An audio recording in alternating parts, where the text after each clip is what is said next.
We're kicking off today with AEW and New Japan's Forbidden Door, as CM Punk was back in action at the show in his third match for AEW since his return earlier this month. While fans had hoped to see Punk face Kenta at the event, the straight-edge wrestler instead faced Satoshi Kojima in the first round of the Owen Hart Men's Cup tournament. Their match was announced during last week's Dynamite, and Punk was able to put to bed any hopes of an upset, defeating Kojima with the GTS. Now Punk will face the winner of Samoa Joe vs. Roderick Strong, which will take place on this week's Collision, and with the possibility of a Punk vs. Joe rematch, it'll be interesting to see who's next for the best in the world. Given the considerable star power of Punk, his win was never in much doubt, but the fans in Toronto were hardly on the side of the self-proclaimed voice of the voiceless. As Punk made his way to the ring, he was met with a choir of boos, and although it was noticeable on television, fan footage from the event really shows how much fans hated CM Punk. This negative reaction was worse than what Punk received in the latest AEW Collision, which was also in Canada, and in stark contrast to the ovation he received in his native Chicago. While Punk does have fans, he also has a ton of heat with AEW's faithful, with many believing that what he said and did following All Out was completely in the wrong. It'll be interesting to see what reaction he gets at upcoming shows, and do you think Punk deserves to be booed? And is now the right time to turn him heel?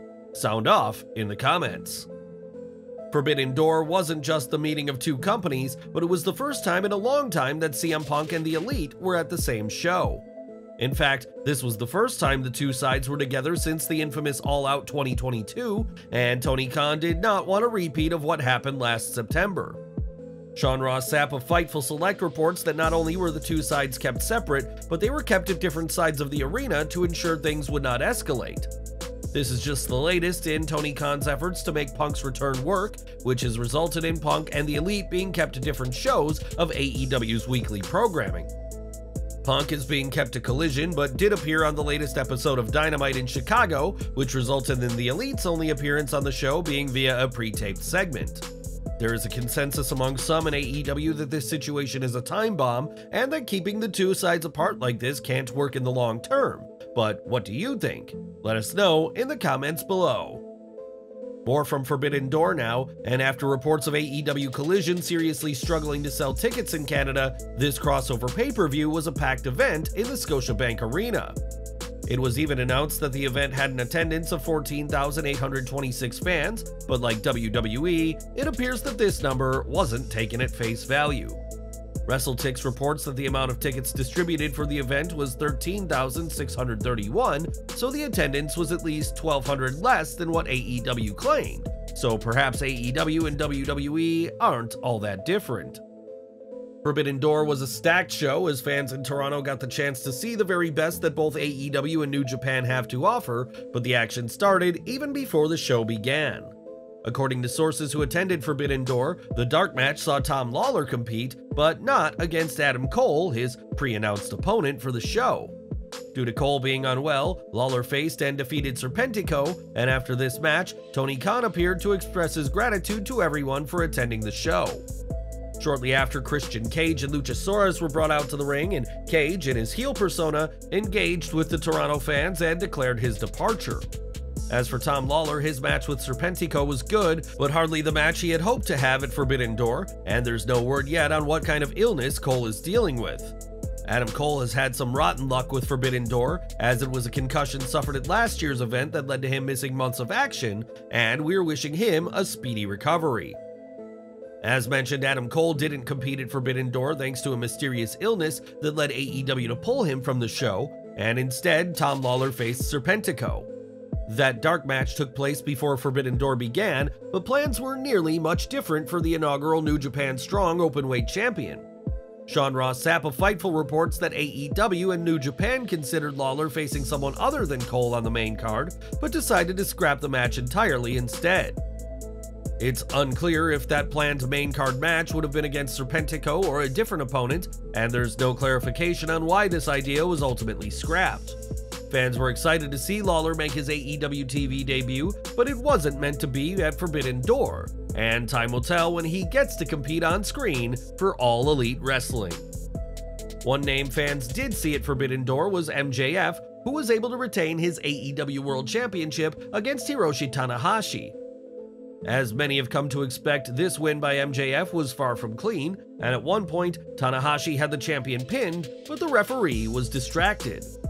The actual finish of the match saw MJF get the win thanks to his Dynamite Diamond ring, and on Twitter, MJF revealed just how confident he was about winning the match. In a scheduled tweet, MJF spoke about beating the Ace, adding, "Legend my ass," but clearly Tanahashi put up more of a fight than MJF expected, as this tweet went public while the match was happening. Nevertheless, MJF was able to leave Canada with the AEW World Championship, and was this the right call in your opinion? Let us know in the comments. Forbidden Door saw Kenny Omega return to his native country to put the IWGP US Heavyweight title on the line against Will Ospreay in a rematch from Wrestle Kingdom in January. On that event, it was Omega who got the win and the title from Ospreay, but it was the British star who repaid the favor last night. In one of the most bloody matches of the night, Ospreay received the help of Don Callis, who stabbed Omega in the head with a screwdriver. Ultimately, Ospreay won the match after hitting a Stormbreaker on an exhausted Omega, and now all attention turns to All In and London. Many believe that the third match between the two will take place this August, but with All In being in Ospreay's native England, it'll be interesting to see how that match plays out if it happens. In 2020, Miro joined AEW after a lengthy run with WWE as Rusev, and in the 3 years since, fans have questioned when his wife CJ Perry will join him. In WWE, Perry, aka Lana, was a fantastic addition to her husband's mystique, but it seems that Miro is ready to move on with his career without the ravishing Russian. In a promo uploaded to AEW's Twitter account, Miro spoke about being in exile and said that a coward summoned him, vowing that Miro would be a champion again if the Bulgarian praises this mystery person. In response, Miro said that he kneels before no man or god and renounced his god, his gold, and his beautiful wife.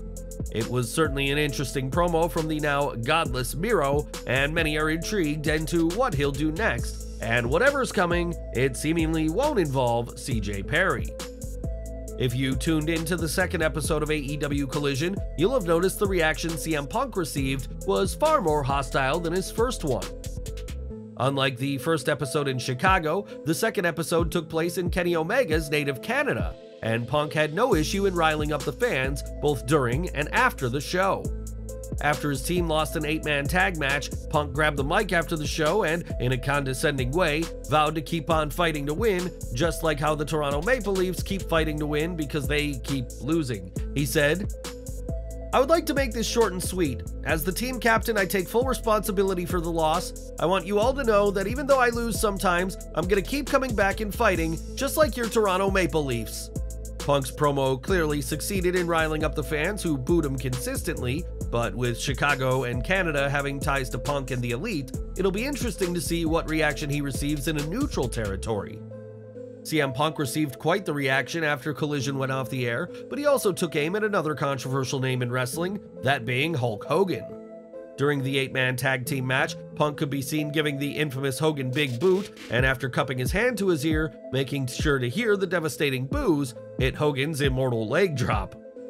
After Punk's off-air promo, the two-time former AEW World Champion could be seen making his way to the back and even teased jumping into the crowd before having second thoughts. Given that it was a jump into the crowd that injured Punk this time last year, and the hostile response Punk received in Canada, it was probably for the best that he didn't jump into the audience, as there's no telling what would have happened. More from Forbidden Door as Sting, Darby Allin, and Naito defeated Chris Jericho, Sammy Guevara, and Minoru Suzuki in a hard-fought 6-man tag in which Jericho and Sting were the MVPs. The first time the two legends have faced off, Sting and Jericho didn't disappoint, and this 6-man has left many hoping for a singles match for the pair. Not only did Sting, at 64 years old, look great in the match, but he also gave fans a blast from the past, using face paint reminiscent of the Joker Sting that he used in the early 2010s in TNA. Sting's resurrection of the Joker paint truly struck a chord with fans, and the nostalgic element added an extra layer of excitement to an already electrifying event. Whether this face paint will stick around or just be a one-night thing, who's to say, but what did you make to this 6-man tag team match at Forbidden Door? In 10-man tag team action, the Blackpool Combat Club's Jon Moxley, Wheeler Yuta, and Claudio Castagnoli, alongside Konosuke Takeshita and Shota Umino, faced the Elites Hangman Adam Page, Matt Jackson, and Nick Jackson, as well as Eddie Kingston and Tomohiro Ishii in an all-out brawl between the two sides. In the end, it was Ishii who got the win for his team, pinning Yuta following a brainbuster, but there were clear issues between the Elite and their allies. Post-match, Eddie Kingston argued with the Elite despite their victories, as it's obvious that the Mad King didn't come to Toronto to make any friends. What did you make of this match, and what do you think will come of the post-match segment with Kingston? Let us know in the comments. And it was in the main event that Bryan Danielson faced Kazuchika Okada in a dream match that more than delivered. In the end, it was Danielson who entered to his old ROH theme that submitted Okada, and while the American Dragon picked up the win, the real winners were the fans in the Scotiabank Arena. Did this match live up to expectations, and was Danielson the right call to win? Or would you rather have seen Okada standing tall to close Forbidden Door? And we're ending with what happened after Forbidden Door, and Chris Jericho was far from happy on the post-show media scrum. Furious about his loss, Jericho stormed into the room with his baseball bat Floyd pointed at Sting and demanded a tag team match for this week's Dynamite. As Sting went to have a drink, Jericho snatched the bottle of water, tossed it in the air, and whacked it with his baseball bat in what was quite frankly an impressive hit by the son of NHL legend Ted Irvine. When the bottle hit someone in the front row, Tony Khan put his foot down and demanded Jericho leave before confirming a tornado tag for Dynamite pitting Jericho and Sammy Guevara against Sting and Darby Allin. It wasn't the most chaotic thing we've seen at any AEW media scrum, but it certainly woke up those at the press conference, and Jericho is hungry for revenge on this week's Dynamite.